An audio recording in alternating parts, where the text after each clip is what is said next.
welcome to Jelly's Vlog! Balik na naman tayo! Yes! I'm back! I'm back! Sino nakakamiss kay Jelly dyan?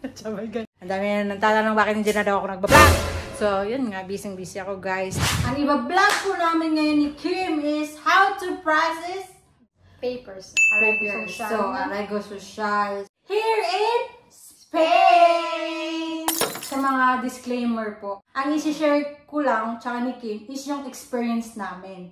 Kasi iba-iba naman po tayo ng pag-process ng papel.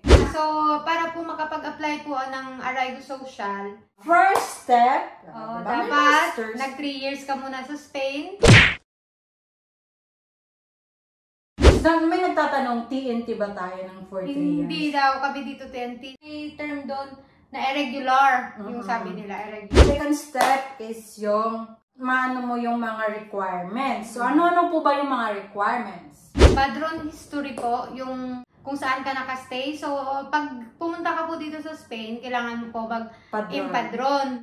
Pa-register ka po sa address kung saan ka nakatira. So, which is importante din po yan. Tapos, yung NBI po na naka-apostle. School certificate, yung sa language po. Kailangan yung mag-aral ng Spanish language. So, tapos yung history ng remittance. Kung hindi ka naman every month na nagpapadala, okay lang din. Okay Basta lang. may another supporting documents ka na nagsasabi na andito ka nga. Like, yung insurance mo, yung bangko mo. Metro. Transpo, which is in short, transpo, yun. May card kasi dito na magpa-registered ka. Which is, nandun yung mukha mo, pangalan mo. So, pwede ka doon maghingi ng history. So, lahat ng mga binili mong ticket, makikita yan kailan, mga ganon. Mga history lang naman. Like doon sa padalahan, hingi ka lang ng history. Hindi yung resibo mo talaga yung nagpadala ka. Hindi naman kailangan. So, din pala kasi yung sa akin na experience, pa-iba-iba ako kung kanino-kanino kong papadala. Oo, kasi yung iba nagpapadala sa Ria, Small World. So, pupunta ka sa kabila, kukunin yung history doon, pupunta ka sa kabila. Kaya sa iba na nag-stick sa kung sample, sa Ria, at least pag kailangan mo ng history, isa na lang yung pupuntahan mo. Mag-advise namin, mag-stick ka na lang sa isang nag-Ria ka para hindi ka mahirapan humingi ng history. Nag-Ria ka na lang magpadala. Again, yung NBI, tapos translated dapat, passport, remittance history, school certificate, tapos yung kung meron kang insurance, pwede din yun, bangko, boarding pass mo, yung pagpasok mo dito sa Spain, yan. Tapos yung metro history, yun. Yung iba din pala, kumukuha sila ng yellow card sa embassy. Ano ba yung yellow card? Yellow card is yung nagpa-registered ka sa Philippine Embassy dito sa Spain. Bibigyan ka nila doon. So, pag naliko mo na yung requirements mo, so ibibigay mo sa attorney mo. Kompleto na yung requirements mo. Start tayo doon. Ito na yung totoong process talaga. So, syempre, may bayad yon kay attorney. So, magkano ba ang bayad kay attorney? Sa akin, 350. Sa'yo, be? 350 din. 350 din. So, pareho lang kami sa iba. Pero, naano ko din sa kasama ko, ano din, pwede ka din palang hindi kailangan ng attorney na magbabayad ka ng mahal. Dalawa namang choices mo. Kung ikaw ang magpa-process or magpa-attorney ka. Kami kasi wala akong time sa nagpa-attorney ako, tas wala din akong alam. Pero may mga Pilipino dito, sila talaga yung nagpa-process lahat ng papel nila. Pero mahirap yon. Kasi ikaw talaga lahat. Pero pag nag-attorney ka, sila smooth yung tatawagan ka lang, okay na siya, ganyan. May 2022, binigay ko na yung lahat ng requirements ko sa attorney ko. And then, interview. Sinamahan niya ako sa interview. May 5, 2022, yung interview ko. Pagka ilang days, May 9, naging favorable na po yung papel ko. Karamihan ng Pilipino na ano ba yung mga interview. So, ang interview is about lang sa information mo. Siyempre, in Espanyol. Huwag kang kabahan. Pero ako kinabahan. Kasi kabado naman talaga. Siyempre, interview yun. Ayun, nag-favorable ako sa interview ko.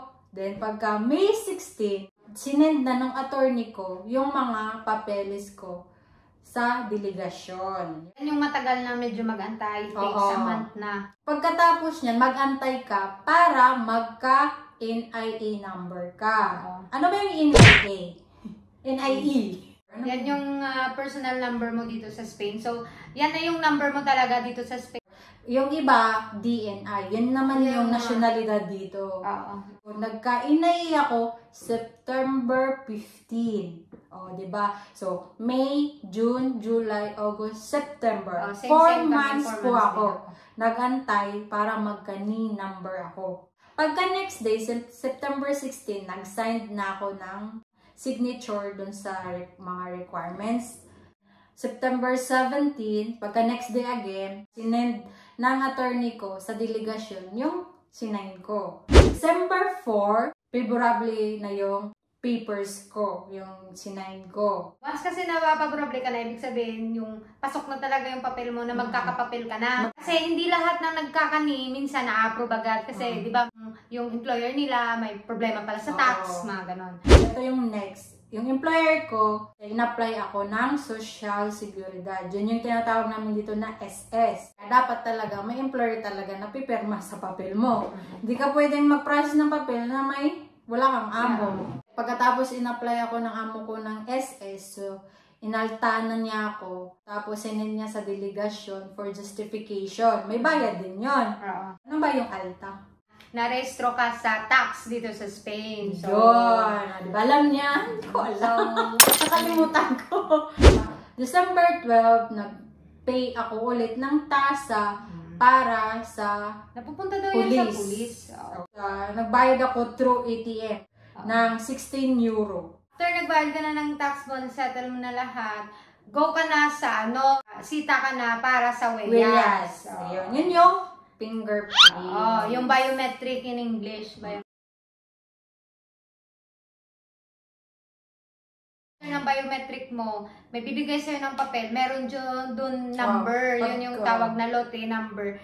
Check mo yun sa online kung anong lote na yung nire-release. So ako, December 23 ako nag-fingerprints, nag-Weyas.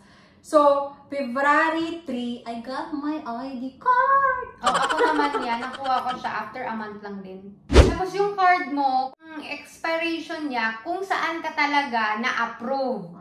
So, pag nakuha mo yung card mo, so pwede ka nang gumay. Hindi ka na irregular. Yun nga, tulad ng sinabi ko, iba-iba po tayo ng pag-process ng papel. So, yung senior po namin is yung experience lang namin. Sana nakatulong tong vlog kong to sa mga katanungan yung magpa-process pa lang. So, thank you guys for watching. So, don't forget to subscribe, like, share, and comment.